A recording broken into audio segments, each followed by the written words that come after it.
banjir. Menurut Anda, apa sebenarnya arti banjir? Ya, tentunya kita dapat mengatakan bahwa banjir itu seperti bencana alam yang dapat merusak dengan arus airnya karena ada seperti tumpukan air yang sangat banyak di lokasi yang ada banyak bangunan atau lokasi yang ada infrastruktur, begitu ya. Baik, dan dengan itu ya, saya ingin tanya, pasti semua orang yang sedang menonton dan mendengar video ini pastinya setidaknya umur 17 atau ke atas ya. Jadi setidaknya umur 17. Mana nih? Ya, pastinya ya. Kalau begitu ya, saya yakin bahwa setidaknya 95% dari kalian pasti sudah pernah mengalami kejadian yang kurang menyenangkan ini. Kejadian banjir di kota Anda. Saya juga seringkali malahan. Dan sebenarnya biasanya kan kalau banjir, bentar, apakah Anda menyadarkan bahwa saya baru saja mengatakan biasanya? Dan bukan hanya saya, kalau orang Indonesia ditanya tentang banjir, atau setidaknya orang Jakarta lah, ya, atau orang yang tinggal di kota yang besar di Indonesia, pastinya mereka atau seringnya mereka akan memulai percakapannya atau memulai perkataannya dengan kata ini biasanya. Dan itulah mengapa harus ada kata biasanya. Apakah banjir benar-benar sudah sebiasa itu di kota-kota kita di Indonesia? Pertanyaannya adalah kenapa atau mengapa Indonesia masih saja, walaupun sudah mengalami bencana ini udah berapa kali, udah sering kali mengalami ini, mengapa masih saja kita dapat dipepet oleh banjir? Dan untuk mengetahui atau untuk dapat menjawab pertanyaan ini, terutama kita harus mengetahui apa sebenarnya penyebab banjir ini, ya. Dan menurut WRI Indonesia atau World Resources Indonesia, ya, ada 3 faktor utama mengapa bencana banjir ini terjadi, ya. Dan yang pertama dan satu-satunya yang menurut saya dapat kita perbaiki adalah berkurangnya tutupan pohon. Nah, ini ya, ini adalah peta resmi Global Forest Watch, ya, organisasi global. Dan dari sini kita dapat melihat, ya, jadi area pink atau ungu ini adalah lokasi atau area yang beresiko di deforestasi atau pengundulan hutan begitu. Jadi area ini semua itu beresiko di deforestasi oleh berbagai ya perusahaan ataupun pemerintah juga, ya. Dan kita bisa melihat banyak sekali area yang sebenarnya sedang potensi atau beresiko pengundulan hutan. Dan kita juga dapat melihat area hijau. Hijau ini yang kecil-kecil di sini ada beberapa adalah tempat atau area di mana masih ada lahan hutan yang lebat. Dan jika kita melihat area Pulau Jawa ini sepanjang ini udah hampir nggak ada, udah hampir tidak ada, ya, tidak ada lahan yang hijau. Dan juga di kota besar apalagi di kota besar seperti Jakarta, Semarang, Surabaya, Makassar atau Lampung. Jadi di kota-kota besar Indonesia sudah hampir tidak ada lahan hijau atau hutan seperti lahan hijau yang besar lagi. Dan tentunya ini adalah salah satu faktor, ya, faktor utama malahan. Dan ketika kita melihat dari efek dari banjir yang sudah terjadi hingga sekarang, ya, sepertinya kurang ada persiapan untuk melawan bencana alam ini. Karena ya, WRI juga mengatakan dari statistik data-data statistik mereka bahwa dari tahun 2008 hingga tahun ini 2021 sudah ada lebih dari 1.700 kasus banjir di Indonesia. Bayangin, 1.700, udah sebanyak itu loh sepanjang 2008 hingga 2021 ya. Dan itu nggak lama loh waktunya itu jangkanya. Dan ini kita sebenarnya udah ada contoh kasus ya, ada banyak contoh kasus, tapi saya ingin seperti memperkenalkan kepada Anda kasus ini satu yang menjadi sempat sangat viral ya, apalagi di sosial media. Dan ini adalah kasus yang terjadi di suatu stasiun di kota besar di Indonesia. Ini adalah stasiun Tawang di kota Semarang ya. Dan ini kita dapat melihat di sini bahwa ini ya, permukaan air, ketinggian air di sini ya, di bagian akses masuknya itu sekitar 55 cm loh. Itu lebih dari setengah meter. Dan kalau kita melihat di sini ya, waduh, ini adalah tempat tunggu yang setelah kita masuk akses masuknya. Dan ini ketinggiannya di sini itu 75 cm. 75 loh. Lihat saja. Pinggang Bapak ini sudah hampir terendam oleh air dari banjirnya. Dan pastinya kan air ini itu pastinya kotor kan. Karena air banjir itu bukan hanya seperti air mandi, bukan begitu. Tapi ini air yang menyerap banyak barang atau semualah yang di sekitarnya, yang disentuh olehnya. Dan ini kan tentunya dapat menyebarkan penyakit atau efek-efek yang bahaya lah yang lainnya. Jadi banjir itu bukan hanya menghambat orang untuk pergi ke tempat yang diinginkannya ya, tetapi itu juga merusak infrastruktur yang dapat bernilai berjutaan atau bermiliaran itu juga. Dan itu juga ditambah kerusakan pada badan kita sendiri ya, karena kita kan dapat ditular penyakit begitu.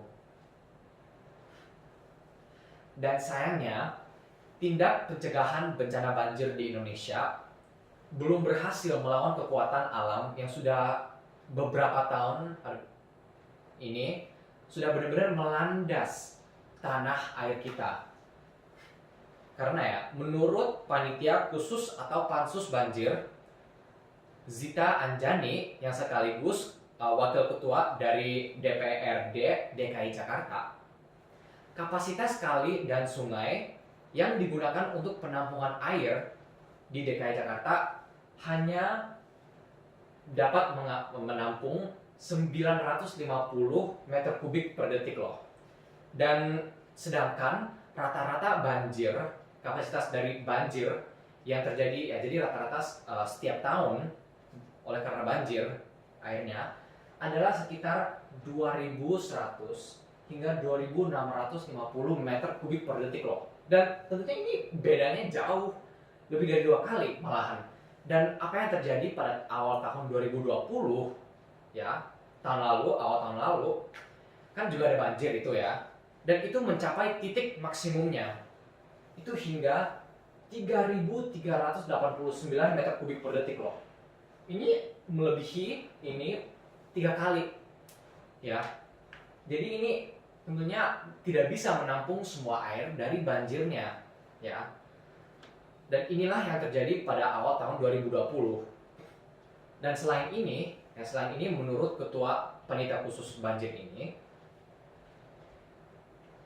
penyerapan air dari RTH atau ruang terbuka hijau, ini saya tunjukkan sebentar.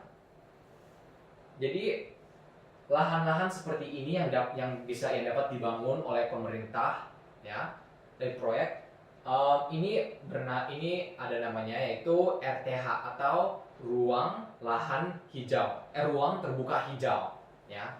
Jadi seperti area yang banyak yang ada lahan pohonnya ya, yang ada begini yang dibangun untuk juga dapat menyerap air dari hujan atau banjir ya. Dan persentase lahan RTH di Jakarta itu sekarang masih 9,98%. Di mana yang dibutuhkan untuk menyerap semua air dari banjir secara rata-rata di Jakarta itu sebesar 30% loh. Sebesar 30%. Jadi ini juga lebih dari 3 kali lipat. Jadi pastinya ini kan tidak cukup, bukan hanya dari penampung, kapasitas menampung, tetapi juga dari lahan RTH yang tidak mencukupi. Dan juga data ini yang baru saya menyampaikan itu hanya beberapa bulan lalu ya, yang dikumpul pada bulan November tahun 2020. Dan dengan fokus pemerintah Indonesia yang pastinya sekarang kan fokus pemerintah Indonesia itu digeser pada penanganan virus COVID-19. Dan kalau fokusnya digeser, pastinya sekarang, di masa-masa waktu sekarang, sayangnya kita tidak bisa atau sangat sulit untuk bisa menemukan suatu solusi yang tepat untuk pencegahan banjir ini. Dan sayangnya sudah beberapa tahun ini benar-benar sangat merugikan untuk Indonesia. Jadi pertanyaannya juga adalah apa yang sedang dilakukan oleh pemerintah Indonesia ya terhadap bencana ini. Dan dari berbagai statistik yang sudah dikumpul ya, kerugian dari bencana banjir yang pada awal tahun 2020 itu sudah melebihi 10 triliun rupiah loh, 10 triliun. Dan apakah ini sudah ditanggapi? Jawabannya adalah mungkin. Mungkin ini sudah ditanggapi, tapi hanya mungkin ya. Jadi meskipun pemerintah sudah anggarkan sekitar 5 triliun rupiah dalam APBN atau anggaran pendapatan dan belanja negara. Jadi ini seperti pengeluaran negara selama suatu periode waktu. Ya, jadi meskipun mereka sudah menganggarkan 5 triliun rupiah, tentunya kan ini tidak cukup untuk cover semua biaya dari akibat efek kerusakan dari bencana ini. Dan kita juga dapat melihat bahwa titik fokus pemerintah bukan terletak di pencegahan bencana banjirnya sendiri, tetapi lebih melainkan di restrukturisasi infrastruktur setelah masa banjir sudah lewat. Ya, dan itu sangat sayang karena jika pemerintah terus melakukan seperti ini ya, jadi hanya ditanggapi setelah masa banjirnya, ini pastinya akan sangat merugikan untuk Indonesia dalam jangka waktu yang panjang, dan bukan hanya untuk banjir ya, tetapi bencana alam yang lainnya yang juga dapat terjadi.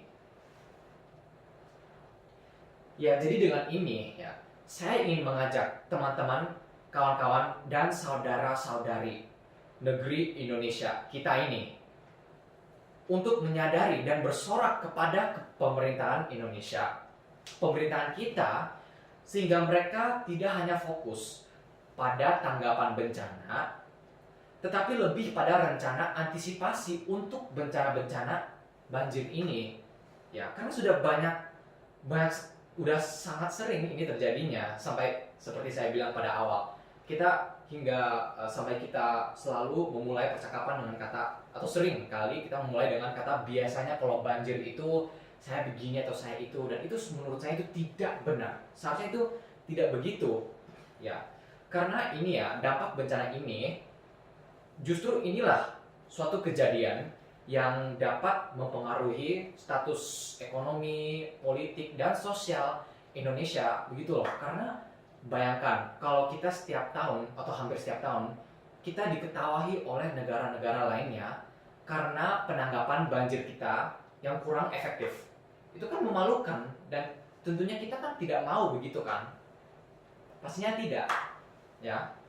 Dan oleh karena ini ya, mohon dimengertikan bahwa menurut saya persiapan untuk menghadapi bencana alam banjir ini di Indonesia berupa keperluan negara kami yang sangat mendesak. Ya, keperluan menurut saya. Dan hanya dengan penanganan banjir ini yang benar ya, hanya dengan penanganan yang benar ya, dapatlah kita, negara NKRI, Negara Kesatuan Republik Indonesia, benar-benar menuju dan dapat maju kepada masa depan yang lebih tentram untuk negara kita, Indonesia. Terima kasih.